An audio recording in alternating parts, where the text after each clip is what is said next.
occasion. I was thinking of what is the topic that one can speak about, and as you're all law students, and I was thinking back to when I was doing when I was studying law, which is many years ago, and I think one of the lacks I felt at that moment in time is we never, though we had this image, right? We were told that Dr. B.R. Ambedkar is the is the founding father of the Indian Constitution. We didn't know anything really beyond that. If you had asked me the question, okay, that's great, but what is his contribution to the making of the Indian Constitution? I would not have been able to answer the question 20 plus years ago.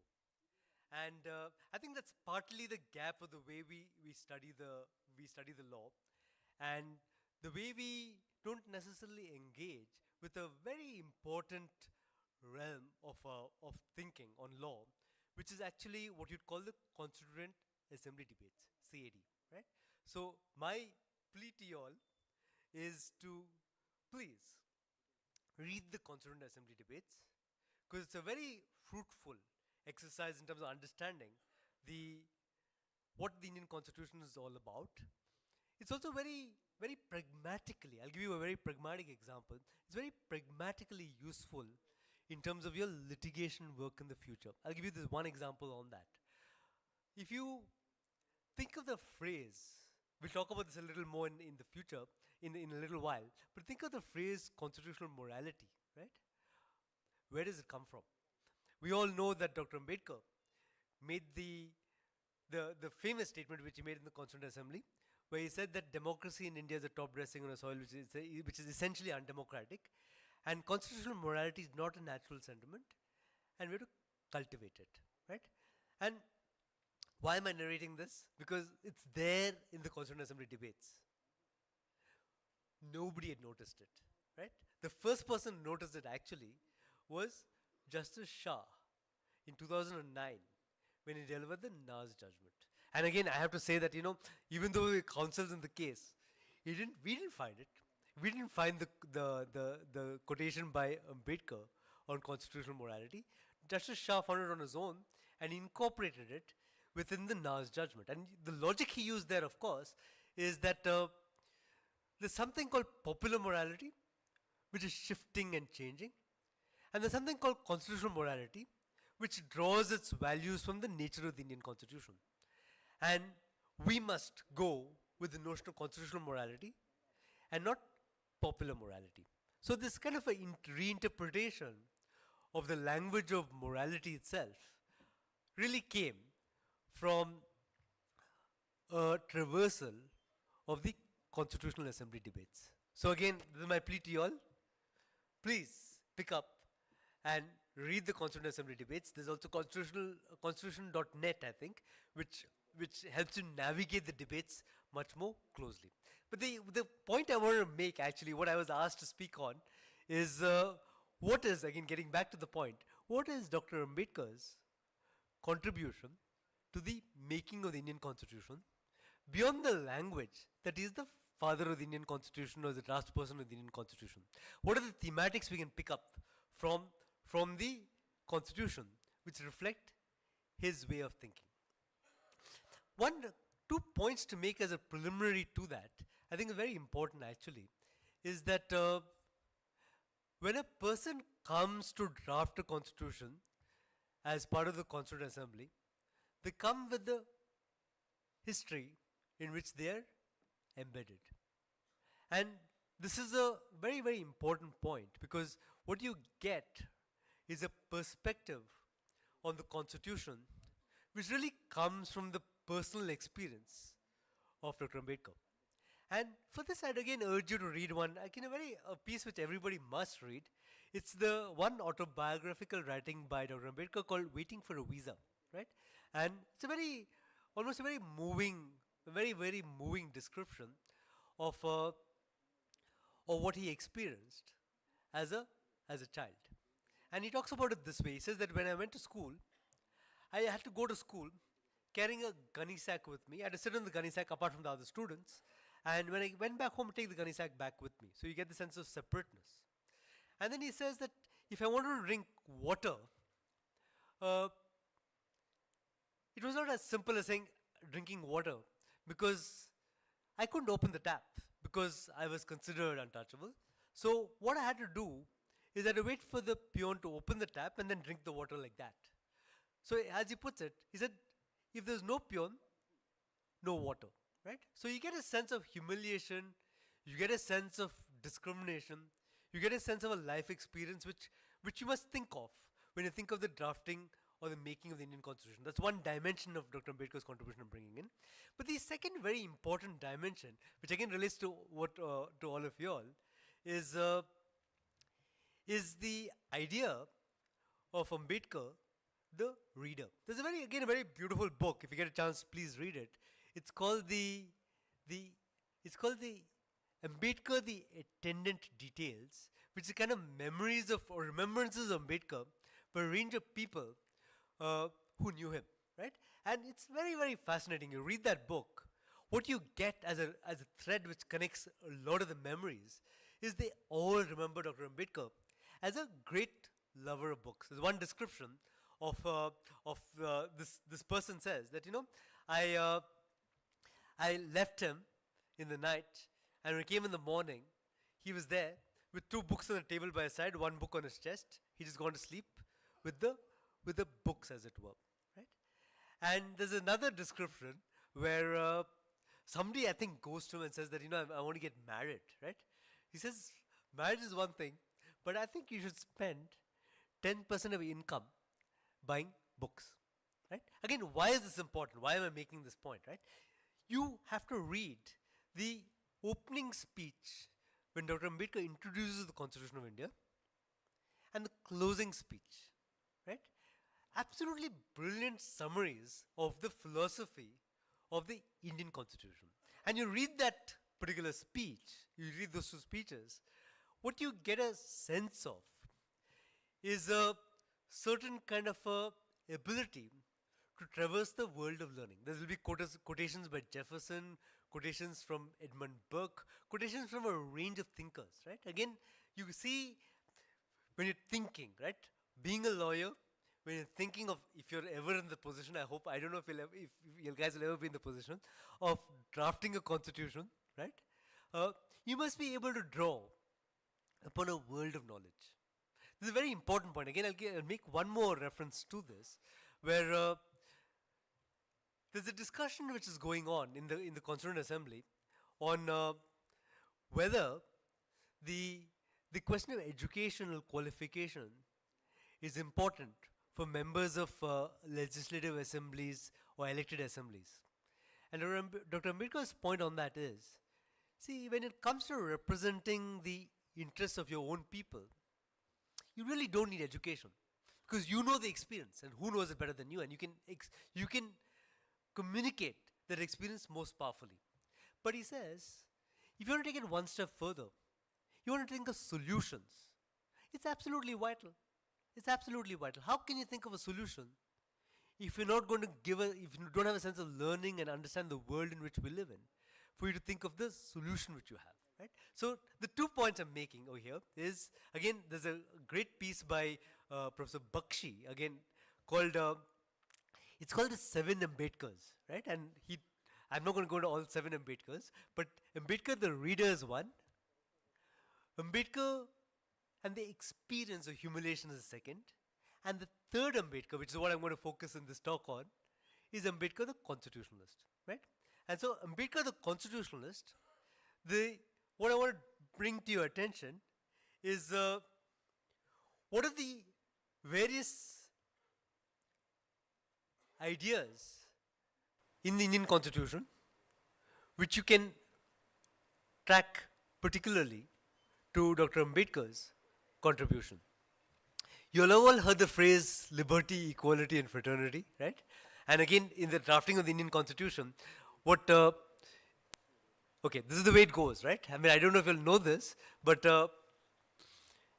the Nehru moves something called the objective resolution, right? Which is a kind of the way he puts it, again, the way Nehru puts it, he says, words are magic things often enough, but sometimes the magic of words cannot capture the intensity of a nation's passion, by which he means that by words, what I'm trying to place before you is what we want to do with this country, right? And you read that objective resolution broadly. The points are in terms of the idea of liberty, the idea of equality, the idea of freedom, the idea of democracy. That's what he's communicating, right? And a range of people respond to that speech.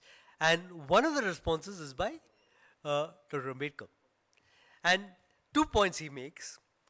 One, the point he makes is the idea of liberty and equality is not meaningful without the idea of fraternity.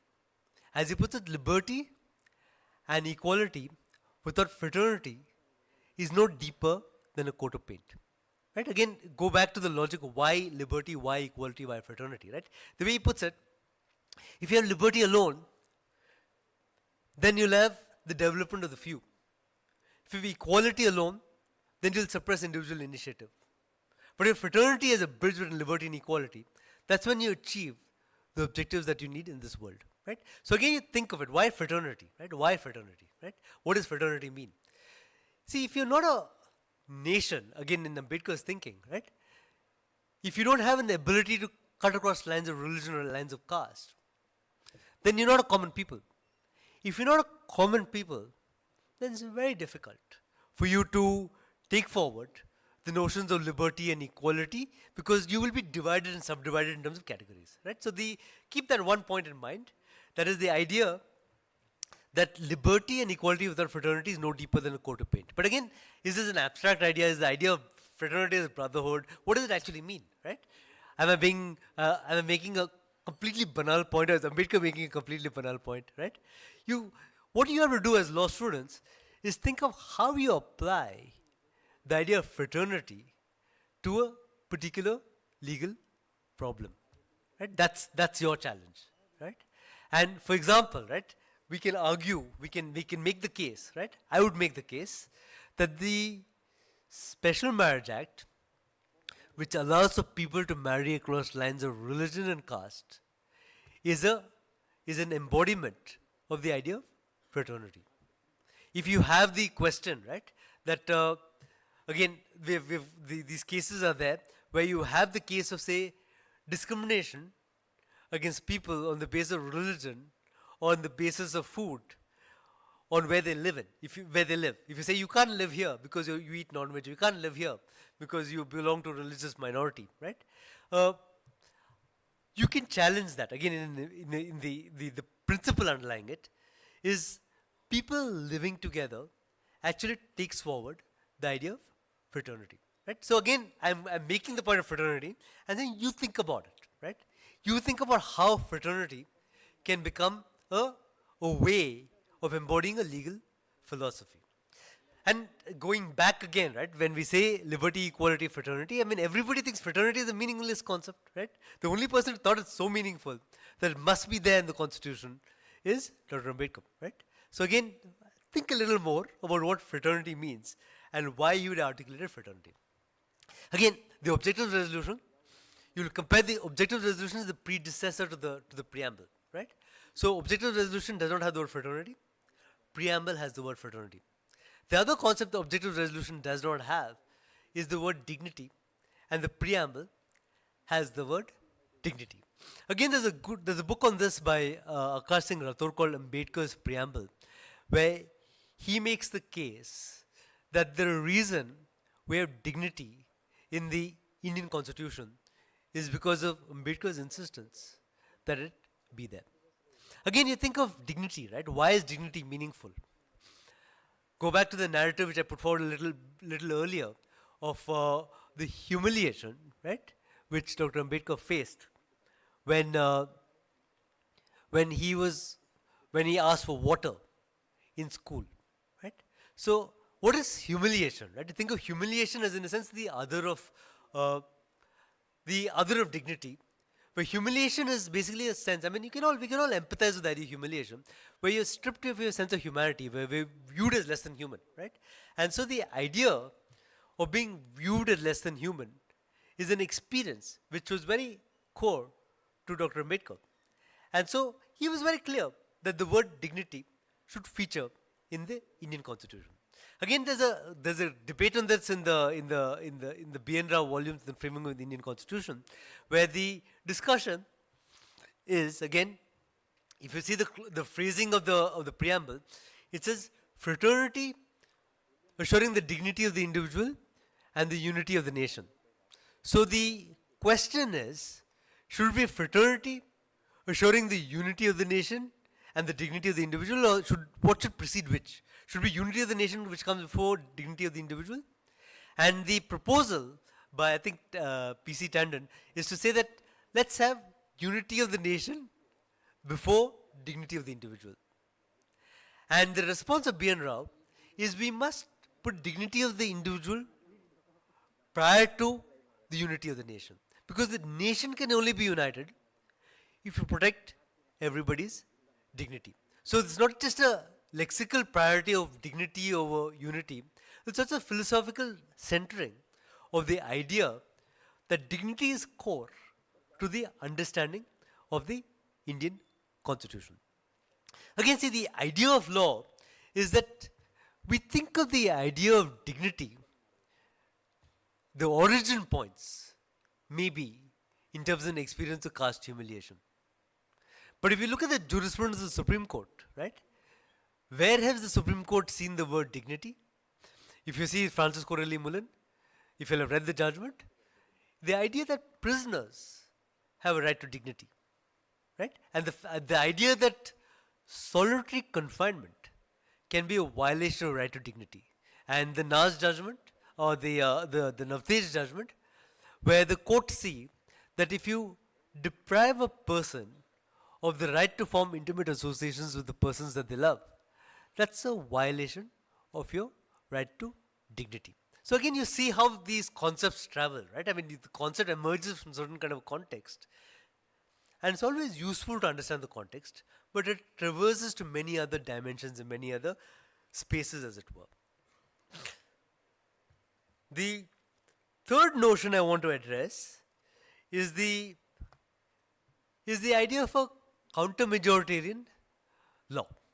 Again, if you look at the framework of Article 17, right? Article 17 prohibits the practice of untouchability, right? What is absolutely unique about this provision, again, you guys should pay attention to this, is that every other provision in the Indian Constitution, the fundamental rights chapter, not every other provision other than 23, 15, 2 and 17, every other provision other than these three is about the question of the state and discrimination by the state. 17 acknowledges the fact that society can discriminate as well. So again, Ambedkar's very important, very, very powerful contribution is to think of society as a violator of human rights. We often think of the state as a violator of human rights. Within the human rights framework, you often think of the state as the violator. But the point that the society can violate rights is an important contribution. And again, the way Ambedkar puts it, he says that against the organized force of a people, the organized force of a state is close to nothing, right? The organized force of a people, which kind of which is what you call social tyranny, is an even more powerful way of shutting down on rights than the organized force of the state. You think of it in an everyday sense. Again, I think it's important to think of it in an everyday sense, right? Why is society a tyrant? Why do you think of society as a tyrant, right? From the point of view of gender, point of view of sexuality, point of view of caste, society is a tyrant, right? So how do you address the tyranny of society? That's the question which you have, right? And one way, of course, of addressing the tyranny of society is the notion of fraternity. The other way, which is in the most extreme cases of societal tyranny, which is Article 17, which is you actually, in the fundamental rights chapter, you have a provision which says you criminalize the practice of untouchability, right? So there's a way in which you think of, again, Article 17 as what you'd call a counter-majoritarian law, as a law which, in a sense, which criminalizes the practice of untouchability. So this is an important point because society might discriminate, but the Article 17 acknowledges that society may discriminate, but we're very clear that the Constitution will not allow for that form of discrimination. So again, you think of Article 17 as a framework of what you'd call a counter-majoritarian legal framework. Next, I want to go to the notion of equality. Again, if you'll have read Article 15.1 and 15.2, right? 15.1 is the state shall not discriminate on grounds of, right? Caste, religion, etc. 15.2, no citizen shall discriminate on grounds of, right? And 15.2, if you read it closely, it also embodies the fact that there should be no discrimination with respect to access to wells, tanks, bathing ghats, water bodies, etc. Right? And you read that and you think, okay, that sounds a level of specificity which should we have in a constitutional text. Why specify the fact that there should be no discrimination with respect to access to water bodies? Where did that really come from? Here again, I think the historical context really makes this provision come alive. Again, the point is this, right? How do you breathe life into the Constitution? How does the Constitution come alive, right? And that's a very important point. And so in that context, you go back to the question of the what if you'll haven't had a chance to read it, read this really excellent book by Anant Teltumde called the Mad Satyagraha, right? And which documents the Mad Satyagraha by Dr. Ambedkar. Again, what is the Mad Satyagraha? In a place called Mad, where there's a tank called the Chavdar tank, where Dr. Ambedkar, led by a range of other people, went and drank water from the tank. Again, why did they drink water from the tank? There was the way water bodies work in India, I think all of you should know this if you don't know this, is there's a discrimination with respect to who can access water, right? Based on caste. If you happen to be Dalit, you can't drink from the same water source as the upper caste, right? So if that is the case, then in Bombay, the State Legislative Assembly moved a resolution which threw open, right, water bodies to all persons without discrimination. But again, this is an important point, right? You can make a change in the law. But how does the change in the law actually help struggle at the grassroots level? You can change the law at the abstract, but nothing can change in the concrete. So how do you bridge the gap between change in the law and societal realities? And Dr. Ambedkar's point in this case was to say that let's go to that tank and let's drink the water. Let's show by drinking the water that not that the water is any special quality, but to assert the fact of equality, right? That is, we are no less than anybody else. That is the point which you want to assert. So they go to the Chavdar tank and drink that particular water. And the way he frames it, right? He says that similar to the oath on the tennis court, which is the French Revolution, this is a moment of equal importance, where we go to the Chavdar tank, drink the water, assert our equal humanity, and the right to equality. Just again, think about this. Think of the provision of 15.2. Think of the story underlying 15.2. And hopefully the provision comes alive. See, the important point again of the Constitution is, right, how do you... This is something which, Krishna has said once. He said, talking about Shankar Gua Niyogi, he said, Shankar Gua, who was a trade union activist in Chhattisgarh, he said Shankar Gua Niyogi's work breathed life into the Constitution for the Adivasis of India, right? So in a similar sense, right, I mean, if you think of Dr. Ambedkar's work, if you know the historical context, if you're able to appreciate where his thinking came from, then 15.2, you'll read it in a very different way, right? You'll read it in a very different way. And one more point I think I should make on this, since we're talking about specifics of Constitution and Ambedkar's contribution. The other again, if you'll have read 23, right? Article 23.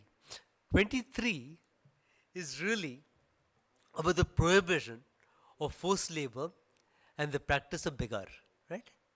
And I always wondered as a student, what is begar? Why is a strange word like begar there in the Constitution? And do any of you guys know what Begar is? Have you read 23? Oh, am I? Have you studied constitutional law firstly? Yeah? You guys at the back? Any thoughts? No, you haven't studied constitutional law? Okay, fine. Okay. So 23, yeah, prohibits the practice of forced labor and begar, right? And what is begar? Again, it's a very important point. If you read Ambedkar's understanding of what begar is, right, it's a kind of a caste-based system of forcible labor. If you happen to belong to a, again, he refers to it in particular to what he calls the Mahar Vatans, where he says that if you were a Mahar, Mahar which is Dalit, and you happen to be a Vatandar at that moment in time, then the tasks you had was to do whatever the authority in the state wanted you to do, right? It could mean you, if somebody dies, the authorities family, somebody dies in another village, you go to that, you drop everything, go to that village, and communicate the fact of death, right?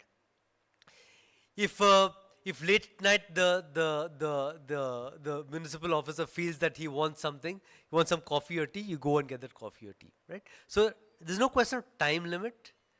There's no question of work, definition of work. It's a form of forced labor, and you're forced to do that work regardless of any circumstance, right? And that's the practice of begar. Again, there's a lot we can look at in terms of why did the word begar figure in the Indian Constitution. One more notion on equality I want to make on Ambedkar's thinking is the way Ambedkar describes the caste system. He says it's like you think of it as like a tower, right? A tower in which every level has one particular caste. The different thing about this tower, though, is you can't go from one level to the other level, right? For the rest of your life, you're supposed to be in that level itself. So that tower, it's a graded tower, so obviously there's a hierarchy, and some people are forever in the lower level, some people are forever in the higher level. That's the idea of what he calls graded hierarchy. Again, the way he describes graded hierarchy, he says it's the most brilliant system of social control which has been devised, because you can't have the revolt of all against the few. Because its graded hierarchy means every level has a kind of investment in the continuation of the system of oppression. Yeah? Where you feel, I mean, those at the top, and those at the bottom, apart from those at the very top and those at the very bottom, you're both the oppressor and the oppressed. And that's the way the caste system works, right? You're both the oppressor and the oppressed. Since you're the oppressor, you have a stake in the continuation of the system, right? So that's the idea of caste is graded hierarchy. That's again a very important concept which Ambedkar puts forward. The last notion which I want to talk about, which I already mentioned, but I'll mention it again, is the notion of constitutional morality, right? And again, I told you that it's there in the Constituent Assembly debates. And look at previous speeches by Ambedkar, it's there in other speeches as well. So obviously very central, very integral to his way of thinking. What did he mean by constitutional morality? Constitutional morality is again there's a essay which he has called Conditions Precedent for the Working of a Constitution, for the working of democracy, in which he says one of the conditions precedent is the existence of constitutional morality, right? And by constitutional morality you mean that the majority must always have the minority must always have the confidence that the majority will work according to the terms of the Constitution. And the minority will be confident that the majority will not discriminate against it. That is the idea of constitutional morality. Yeah, thank you. Thank you so much.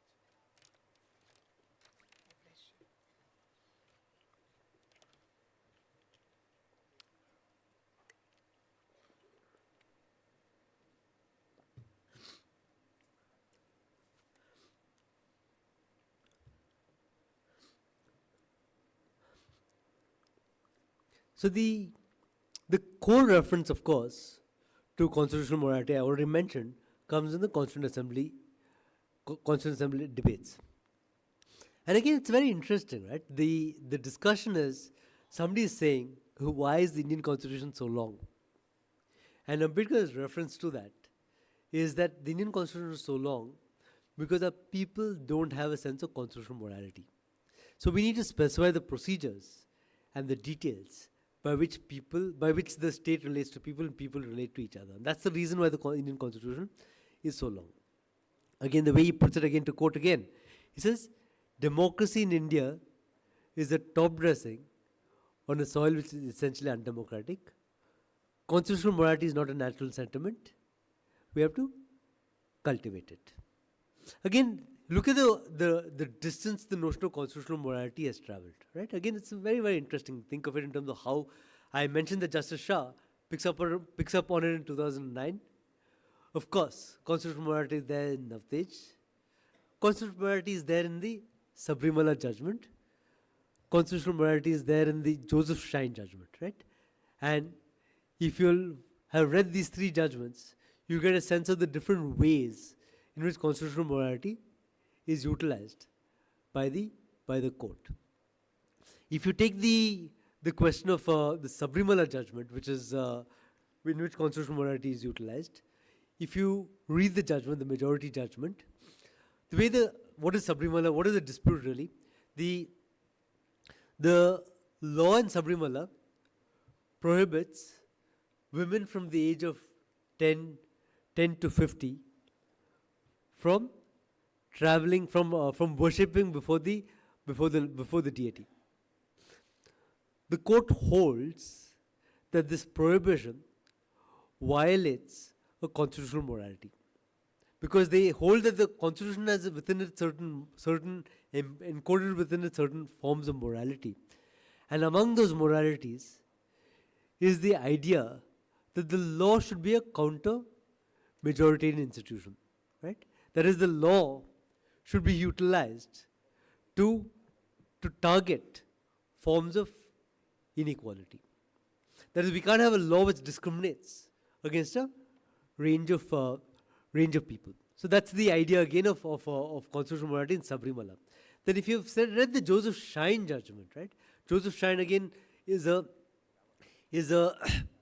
striking down of the provision which criminalizes adultery in the Indian context, right? It says that, if a man has sexual intercourse with the wife of another man, then he commits the offense of adultery. Only men can commit the offense, women can't. So what is the logic underlying that? The way the court sees it, the logic underlying that is the woman in the law, the logic in the law is the woman is the property of man, right? If the woman is the property of man, any interference with my property is a criminal offense, right? And that's based on what you call gross and offensive stereotypes. So the court strikes that down, again invoking the notion of constitutional morality, right? So I'll end with that, and maybe we can, if you have any questions, we can have a discussion, yeah? And yeah.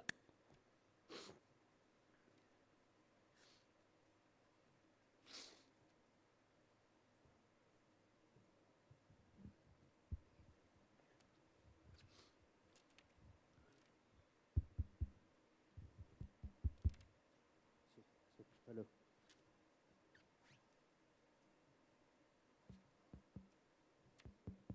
Check.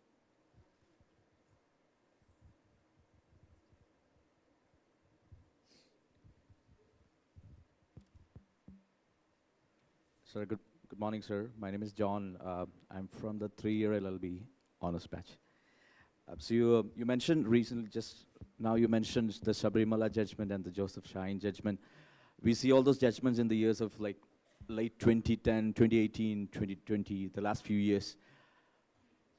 Do you think the constitutional morality has fallen behind? It took from 1950s, it took up to 2018 to come up with a judgment like Joseph Shine's to address the issue like the man and the women and adultery, like, the the equality part of the adultery to be addressed. Do you think it took too long to reach that stage? Even for Sabrimala, it's been a great pilgrimage for such a long time. I'm originally from Kerala, so and it's been addressed only like in 2018, I believe. And do you think there's a huge gap of time from the time the Ambedkarite Vision or Dr. B.N. Rao's Constitution vision has come in place, and it took too long? Do you think in that direction? Yeah, it's interesting that you're saying it took too long. I would imagine your point would have been the exact opposite. We say it's still not happened, right? Because the Sabrimala judgment, as you realize, right? It's a great judgment you got from the Sabrimala 5 judges. Review petition is filed, right? And now it's kept in cold storage, right? And literally, the judgment is in cold storage waiting for a 9-judge bench to be constituted. So, as of now, I think the current reality is women still don't go to Sabrimala, right? So, I think that it hasn't. And you saw the range of protests and demonstrations which happened around the judgment, right? Again, raises many important questions or very difficult questions, right? The state must have the will to stand with the court when the court takes a certain kind of position. The state in this case didn't have that kind of will. That's the sense one got. And the court itself backed down in terms of the review petition. So that's one part of it. And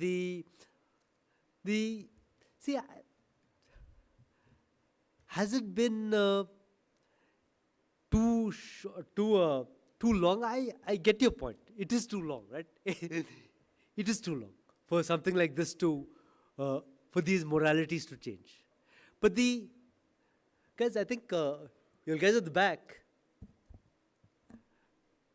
I think guys at the back, if you can please listen to your colleagues here. You guys at the back, yeah.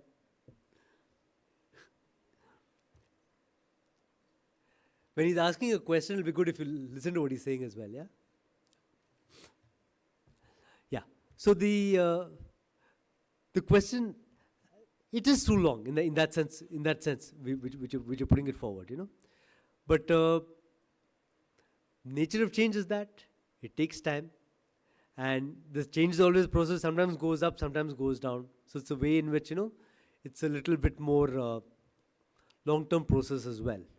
And the adultery point again, right? Fine, it got struck down in the provision of the IPC. The question you have to ask is, what about the BNS? Yeah, the version of 497 is not there, but there's some kind of criminalization of adultery still in the PNS, right? So change is a long-term process, and there's always a up and down kind of a process. Yeah. Thank you, sir. Good morning, sir. I'm Renzi. I actually don't have a question, but I would rather like your opinion on a very ongoing discussion of the hour, or like the question of the hour.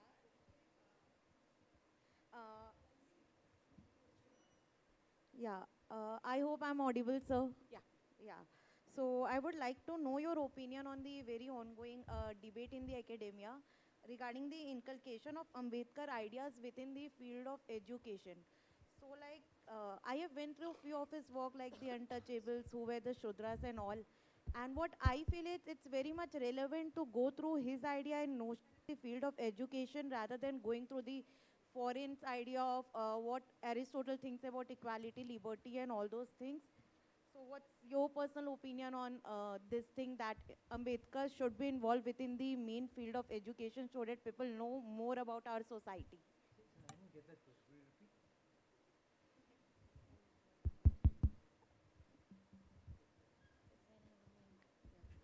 So, sir, I wanted to know your opinion regarding the ongoing debate or the question in the academia regarding the inculcation of Ambedkar's idea within the mainframe of Indian education system. So I want your opinion on that. Like, what do you think about that?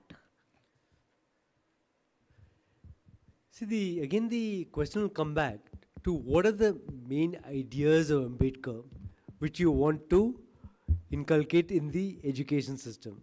Professor Bakshi has the 7 Ambedkar's idea, right? Is it the Ambedkar the constitutionalist? Is it Ambedkar the reader? Is it Ambedkar the thinker? Is it Ambedkar the sociologist? Which is the Ambedkar whose ideas you want to take forward as far as education is concerned? Is Ambedkar the person who's completely committed to the idea of education itself, right? And I guess the point which I'm making is if it's Ambedkar the constitutionalist, then your commitment has to be to the principles of equality, principles of dignity, principle of fraternity, and the principle of constitutional morality. Those are the ideas you'll have to take forward if you're committed to to taking forward Ambedkar's ideas in terms of a legal education. But of course, I mean, the law is not the be all and the end all as far as Ambedkar is concerned, because of course, you have the great example of the question of the conversion at the end of his life, right? So the question of limits of law as well is hinted at in terms of the fact that he chose to convert to Buddhism towards the end of his life. So the questions that raises, of course, is change only possible within the frame of the law, or do you have to change even within the frame of a wider imaginative, wider metaphorical register, which includes the entire question of religions within which you live in, right? So what is change really about? How do you achieve the ideas of liberty, equality, fraternity? But again, on the liberty, equality, fraternity, I think he was very committed to that throughout. You know, he uses different terminologies for it. He says that the Buddhist idea of Maitreya is what he references as the idea of fraternity, right? And he says that the idea of liberty and equality and fraternity has to be the foundation of any kind of a framework that you put forward. And this is very important also because I think very often we come from maybe a very conservative, traditional outlook. And when you say liberty, you're saying that you must think. You must challenge the ideas that you have. If you go back to Ambedkar again, right, the idea of what is relevant for education, since that's your question, what is deeply relevant for education is Ambedkar's commitment to the idea of thinking. The idea that, you don't take anything as given and you challenge everything on the basis of your thinking. So there's no question of saying that I accept this because it's given. I will challenge it. Again, you go back to the Annihilation of Caste, which again is an essay. If you haven't read it, please do read it, where Ambedkar puts forward the idea that how do you annihilate caste is the question he's asking. And in the course of that, there's a great debate he has with Gandhiji on that point, on how caste is to be annihilated. And when people make the point that, that when Gandhiji speaks, everybody keeps quiet. He says, much must be said of the rebels who argue in the face of the pontiff. Right? So there's a way in which thinking and challenging conventional structures was very much part of his thinking. So I think if you're thinking of Ambedkar, thinking is critical. Thinking of Ambedkar, the question of challenging things around you is very critical. Right? And so that's the education dimension, I would think, and Ambedkar.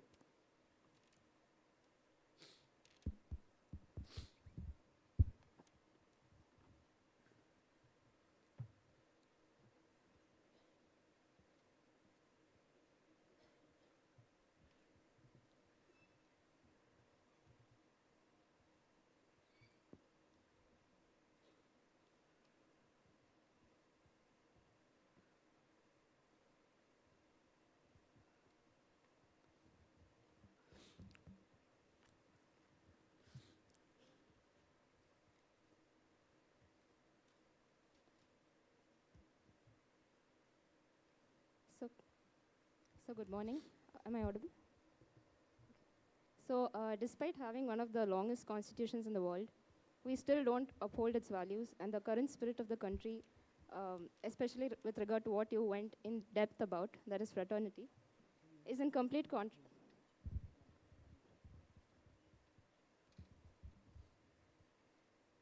So can you hear me? Okay. So despite having one of the longest constitutions in the world, we still don't uphold its values. And the current spirit of the country, especially with regard to what you went in depth about, fraternity, is in complete contrast currently to what the framers intended for the country. So what can you or I do about it? Because there's a sense of helplessness in all of us who actually care about our country's unity and fraternity. Yeah, thank you for that thought. It's a very important one. So the question you're asking is that, fine, these all ideals and values which are important, but how do they become a part of an actuality? When do they become real? When do they remain abstract and remain thoughts, as it were?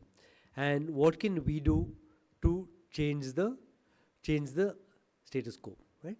And I would think that one way of answering the question, right? One way of answering the question, since you're all of you are law students, is that there's much which one can do within the realm of the law itself, right?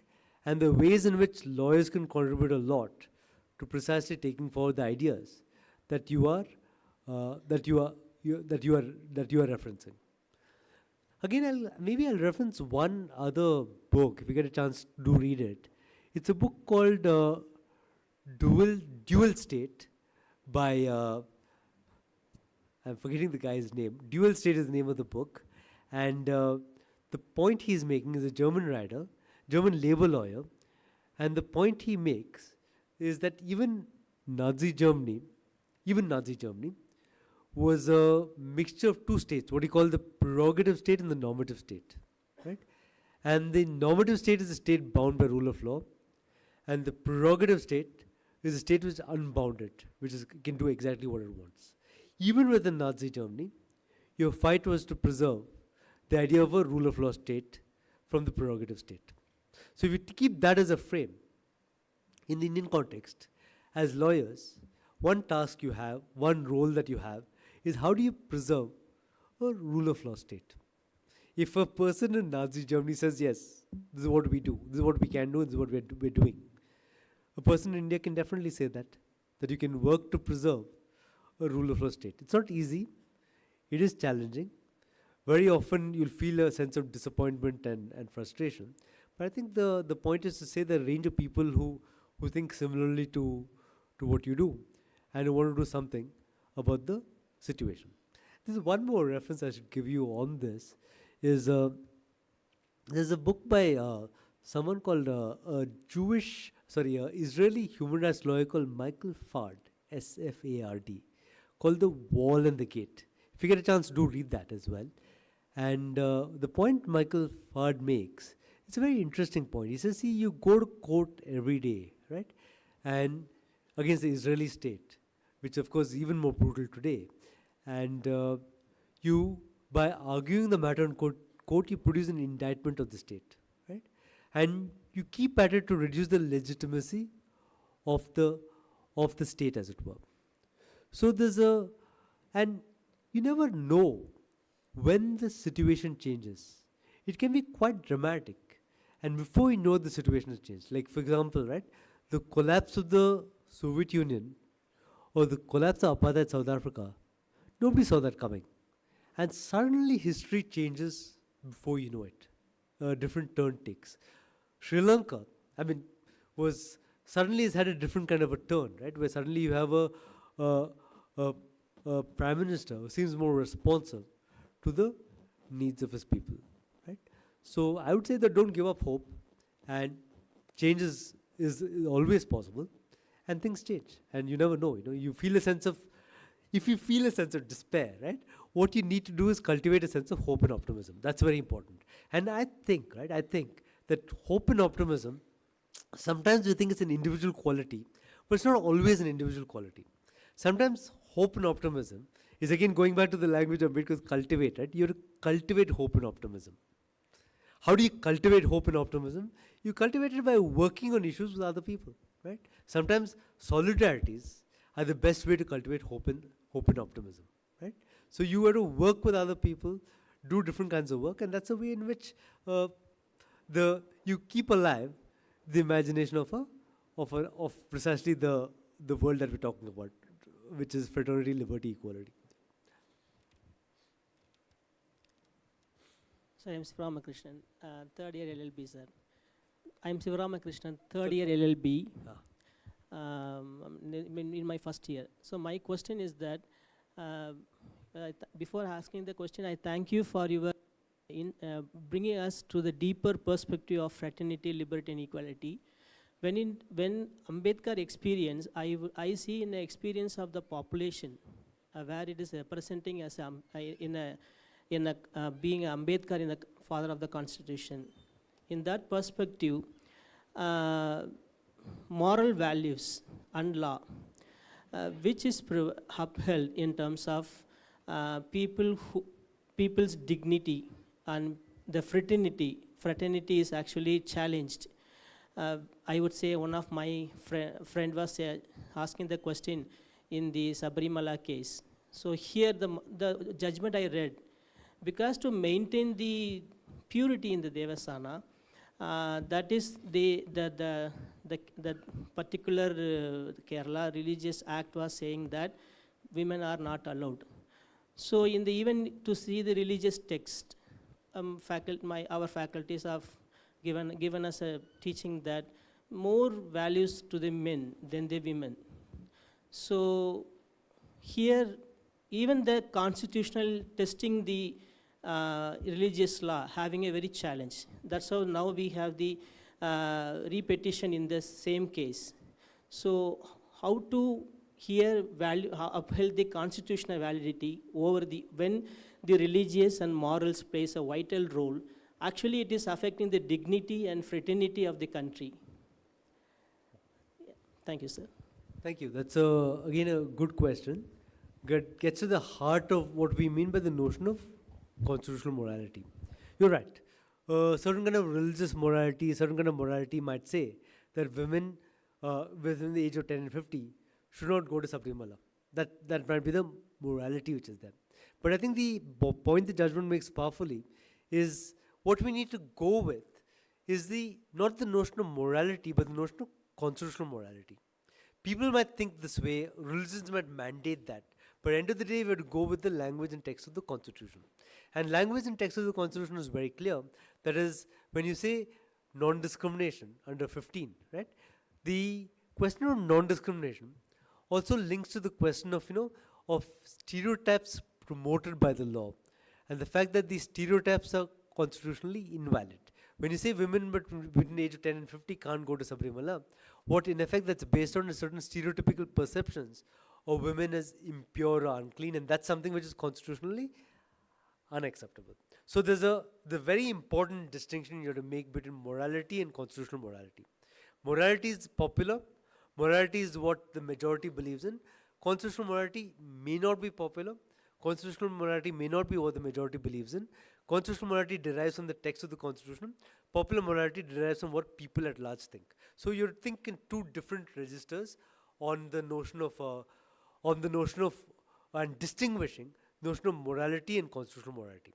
And one more dimension of the constitutional morality question, again, is if you read the concurring opinion by Justice Chandrachud.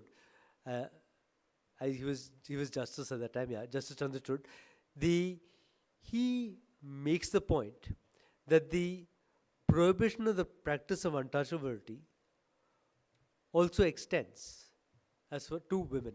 That is, the Sabrimala practice of not allowing women between the age of 10 and 50 to go worship at the shrine is a violation of Article 17. And Article 17 is very much part of the scheme of constitutional morality. So you get a sense, when you say constitutional morality, it's Article 17 and the prohibition of the practice of untouchability. When you say constitutional morality, it's 15 and the idea of stereotypes which are there in the law which should go. And it's in terms of 25 and the right to conscience and religion. So that will be the frame within which you see the question of popular morality vis-a-vis constitutional morality.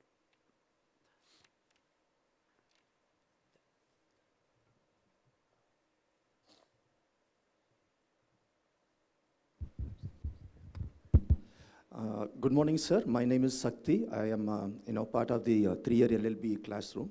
So thanks a lot for your very insightful lecture, particularly on Article 15.2 with respect to bathing cats. We have never seen that from that perspective. And my question today is, on the Article 15 itself, we have seen multiple cases coming up in this area. Have you seen any other constitution other than India which is better in this area, particularly with respect to women, with respect to marginalized gender like LGBT, all the third gender perspective? Are there better constitution compared to our Indian constitution? Thank you.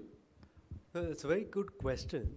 And I think the way to answer that is say that, constitutions come at certain historical moments in time. And I think the most significant constitution after the coming into force of the Indian constitution is the South African constitution.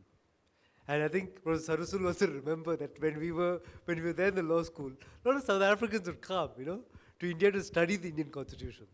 And in the law school, I remember that. And obviously, our inputs fed into the making of the South African constitution. And each constitution is a response to the history of its own time. And look at the South African constitution, in particular, it's a response to the question of apartheid and the fact that we must have a non-racial future. That's the way the South African constitution phrases it. And so they borrowed from a range of constitutions around the world, and they came up with, I think, an even more progressive constitution than the Indian constitution. Give you a couple of quick examples on that, right? I mentioned dignity, but look at the Indian constitution. Dignity is there in the preamble. It's not there as an article. South African constitution particularly mentions the question of dignity as a value, which is very integral. Then the entire question of non-discrimination. Of course, when 1950s, when the Indian constitution was drafted, nobody was thinking of LGBTQ rights. South African constitution, range of things that happened by that time. South African constitution was the first constitution in the world to enact non-discrimination on grounds of sexual orientation. So that's again a step forward. Then the question of socio-economic rights again, South African constitution is much stronger in terms of, putting forward a frame of socio-economic rights. Then the other question we need to look at, I don't know the answer to this, but Professor Ravi Verma Kumar often makes the point that they made the point in South Africa that when you talk about the question of reservation, right, the judiciary should not be exempt from the institution of reservation. So I do know about South Africa. We'll have to check that question and see what is South Africa and the question of judiciary, right? Is there any question of reservation on judiciary? I need to check that point now. But that's one. And the range of, again, Latin American constitutions, which have also been very, very progressive, I think the Chilean constitution, which has come more recently, and there's a Nivedita Menon's recent book references that in some detail. But I think it's good, it's a good question, because we must have a broader frame when we think about the constitution. Then we must look at it in comparative context. And comparative context just doesn't mean the US alone. It also means constitutions which came after, in particular, the South African constitution. Thank you. Good morning, sir. This is Gayatri. I'm a second-year student here. Firstly, it's a pleasure to have you here, sir. Secondly, since we're discussing constitutional law, I have a question for you that I would really like to know your stance on. Even after 70 years of reservation policies, is it really not enough? Shouldn't we critically evaluate them and see if they're really addressing social inequalities? And if not, what would you suggest to implement as a better, more effective solution? This again, see, sometimes I feel the debate on reservation happens a little bit in the abstract, right? And my suggestion again, right, and my suggestion all along has been that, it's not a question that I tell you something and you take my opinion on it, right? It's more like I trigger your way of thinking. That should be the approach over here. So my suggestion, my strong suggestion is please read Mark Galanter, Competing Equalities. It's a book by Mark Galanter called Competing Equalities, right? It's on the entire question of affirmative action or reservation in the Indian context, right from the early years of the century itself, early years of last century itself. And he uses a framework, right? He calls what we call reservation, what the Americans call affirmative action. he calls it compensatory discrimination. That's the phrase he uses, right, to describe it. So what do you mean by compensatory discrimination, right? You're saying you acknowledge the fact reservation is a form of discrimination, right?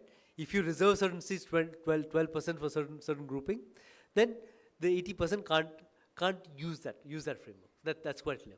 But he says it's compensatory because it is in response to a historic sense of discrimination certain groupings and communities have had. Again, when I was describing to you the story of Ambedkar, etc., right?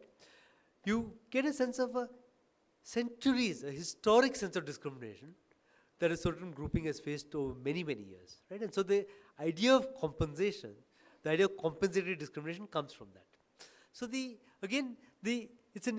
why this is very important is you have to also look at, for example, the current, again, if you haven't read it, the Janhit judgment, right? Which is on the EWS reservation, right? So how do you understand EWS? EWS is for economically, what they call economically weaker sections. But then if you use the Galanter framework, right, of compensatory discrimination, there's no economic category which has this kind of historic discrimination as compared to a social category such as caste. So within the language of, within the thinking of Mark Galanter, or within the thinking of compensatory discrimination, you should say, EWS does not make any sense. So I agree with you to the point that that reservation can't be a panacea to the problem of poverty. You can't think of reservation as panacea to poverty. Reservation is a specifically targeted scheme to deal with social discrimination which certain groupings have faced over a long period of time. That's point one. Second point you have to consider, I think it's very important, consider, getting back to the fraternity idea, right, is see, we must, in our own social settings, have a diversity of people. That's very important to cultivate the idea of fraternity. That is, if we all belong, all people from the same background, it's a particularly tragic world we live in, don't you think? That when we don't have the sense of diversity. How do you get your diversity within a university setting, within a college setting, within a work setting, right? That's the questions you have to ask. So I think if you put on board the idea that fraternity is important, then you'll come up with the idea that one way in which you get the question of diversity is by the question of reservation. One way, right? And I think it's worth studying. You study it a little more closely and think of other ways. Again, see the point I'd make on this is reservation versus affirmative action. What's the difference between the two, right? And the way you can phrase this, right? Reservation is clear. You said 12% seats, then that's reserved for certain grouping, right? Affirmative action might mean everything other than reservation. That is, I give you free textbooks, I give you a free seat, free this, free that, etc., right?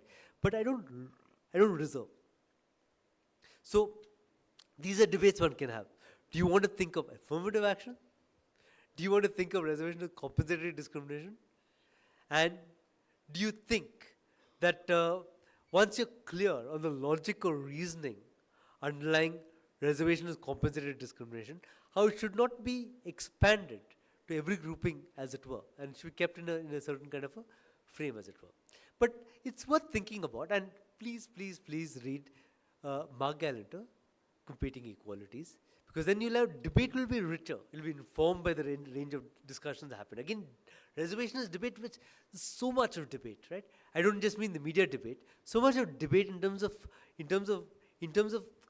commission, in terms of inquiry commissions, in terms of right from the Mandal Commission, the Kaka Commission, range of commissions which have debated at this point. Galanter has looked at all of this, right? So you look at all that material before we come to kind of a conclusion on what reservation means, yeah? Hi, sir. Yeah. So, this is Sridhar from LLM batch. Closer. Sir, now audible? Yeah. This is Sridhar from LLM batch. First of all, thank you for the informative session. My question is, I think you are the right person. So day-to-day technology update, for example, now AI, it comes, right?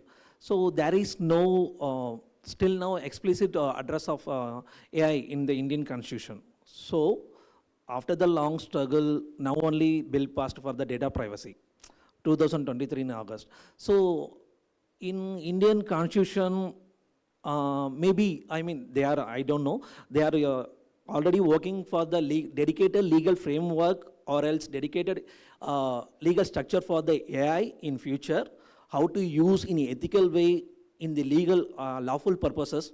They are already working or else they are already focused, maybe when it will comes for the, according to the Indian constitution for AI technologies, because now it's entered into all the field. Even law field also it's AI entered, already they are using. Already they are using for the human robotic lawyer, IBM, Ross Intelligence. So if enter means how the Indian constitution will tackle this issue in the future. When we can expect this one? Yeah, obviously when the Indian constitution 1950s, AI was not on the horizon. So I think new constitutions will obviously get into the AI question more closely. But the point being, right, what are the principles on the basis of which you look at the AI question? That's the question you're asking, right? And I would think that you go back to the constitution, you have to go back in particular to the Puttaswamy judgment, right? And the 9-judge bench judgment which declares privacy a fundamental right. And see, how is that become a frame or a way of dealing with the question of AI, right? Because what does Puttaswamy recognize? Puttaswamy recognizes that the right to privacy is components which is zonal, relational, decisional, and informational. Right? That's the recognition where Puttaswamy is concerned. So how do you apply this idea of informational privacy to the development of AI? That's one kind of a point. Maybe the other constitutional frames, lenses one can think of is even will AI, for example, further the question of inequality? Will AI, for example, allow for a deepening of divisions among people? What will AI do, right? So will the directive principles 39 B and C be a useful frame to approach AI? So I think the core principles you have in the constitution, how you apply that to the question of AI is what we need to figure out. So I think that's a paper waiting to be written. So I think you should do that. You work on that, yeah.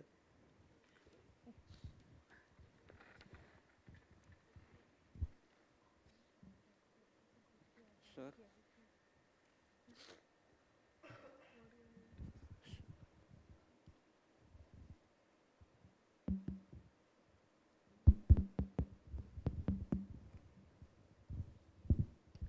Sir, I am Arjun Praveen from BBLLB. I want. Hold it closer. No, I can hear you. Just hold it closer. I want to talk about the Sabarimala case, sir. Being an young lawyer, upcoming lawyer, how can I draw between the constitution and the religious sentiments of every community? And how can I explain to the common man or a citizen of India that it does not violate any fundamental rights? In the, let's take a Sabarimala case or triple talaq case. How can I convince common man or a citizen of India that constitution draws a line between the values of itself and the religious sentiments of the of India, which we follow for many years, sir. And when we talk about law in my locality, there is actually no awareness about it. So they are only speaking about corporate law or in criminal law. So there is no awareness. And do you think that there should be any basic legal awareness to the upcoming generation, like adding basic law education as a subject in higher secondary, sir? Thank you, sir. No, think that's a good question, and several dimensions to that. One is, how do you make the law, the constitution, more popular? How do people actually own, or how do people claim the constitution as their legacy? That's the question you have. And there's been some amount of work recently. If you look online for something called reclaimconstitution.net, Reclaim Constitution, by someone called Vinay Kumar, who's an engineer by profession. Can you hear me? Yeah. Someone by Vinay Kumar, who's an engineer by profession, who's taken to the constitution and studying or understanding the constitution and seeing what it means. So today a lot of people see the constitution as a space from which to articulate certain basic values, be it liberty, equality, or fraternity. So the idea that the constitution can be a place from which to take a more popular understanding is now, I think, is emerging. You see that sense in more and more people. And of course, if you remember, I mean, who's done a lot to popularize the constitution is Mr. Rahul Gandhi with his waving of the red copy of the constitution in all places, right? So the fact that political parties took to it as well, right, has somehow made the constitution, I think, given it more, pushed it in a little more in that sense. So the question you're asking is a good one. Is this, okay, fine, all this is great, but how do you popularize the constitution? 395 articles, dense legal text, who understands it, right? Which is why I think the question of stories behind the constitution are very important, right? So how do you tell the stories of people who are behind the drafting of the constitution? Again, see, there's a great book by Achyut Chetan called Founding Mothers of the Indian Constitution, right? It's a fantastic book because it looks at the 15 women members of the Constituent Assembly and what is the impact, or what is their contribution to the making of the Indian Constitution. And what you get in a very strong sense is, if you read Article 25, right? 25 is about right to profess, practice, and propagate religion, but it's subject to health, morality, and other fundamental rights in this part. The subject to part comes very strongly from the advocacy of the women members of the Constituent Assembly. Because the women members just were very concerned.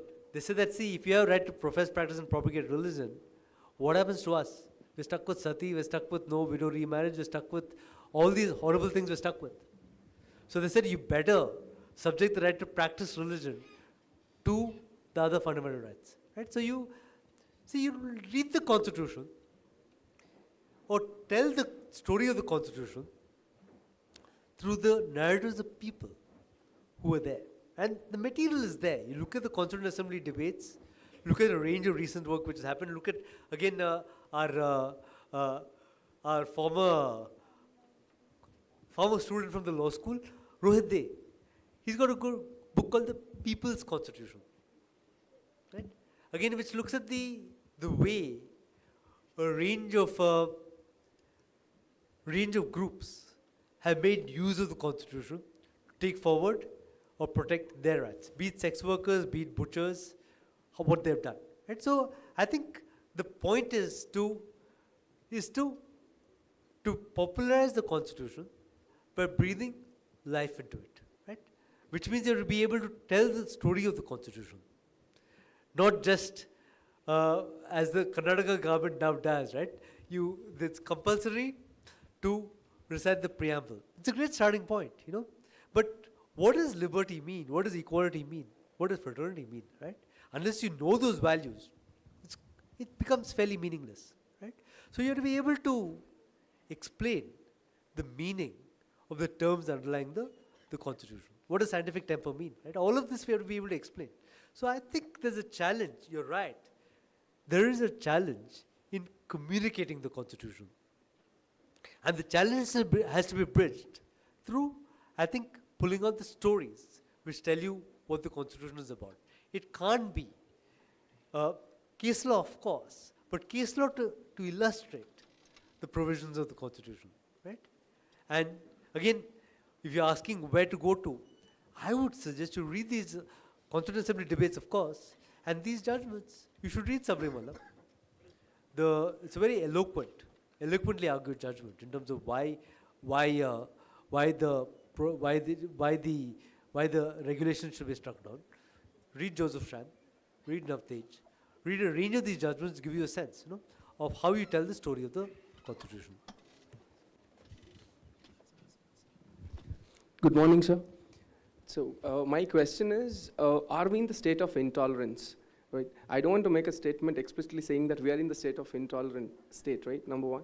So, and would you say from the last 75 years, if you think so that we are in the state of intolerance, which decade could you able to mention that was state of intolerance was high? Thank you. Yeah, I would make the case that the comparison between the decade, the time period to think of, right, is the Indira Gandhi 1975 to 77 is the emergency period, right, when you had the clampdown on civil liberties across the board. That's the time period to think of in thinking of the past. And currently, of course, we're talking about a similar kind of a framework. We're talking about, in your language, you're talking about a question of what you'd call intolerance. We're talking about in a question of a kind of abdication of the framework of the Constitution. So I think in a time like this, you dig back a little deeper and affirm the value of the Constitution and say that that's the values which we need to take forward. So is it a challenging time in terms of broadly the question of the Constitution and its survival? Yeah, it is a challenging time. But I think that's the struggle or the battle which is really ahead.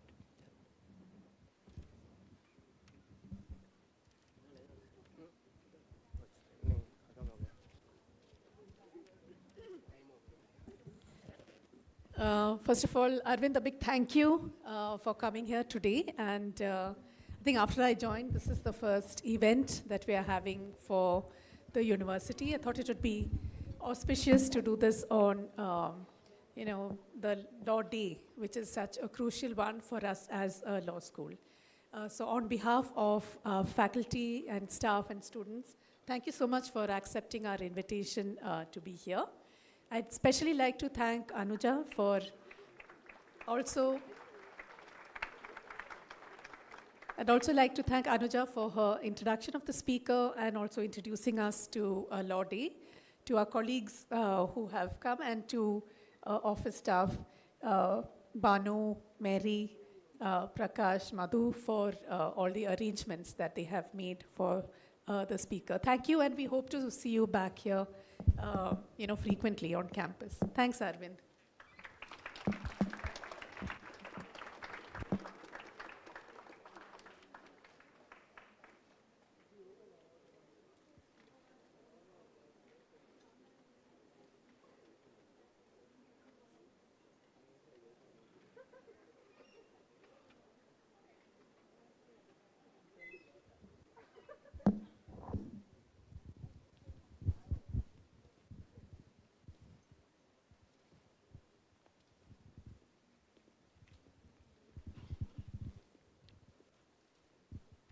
Students may go back to class, and faculty members who don't have a class immediately, please join us for coffee downstairs.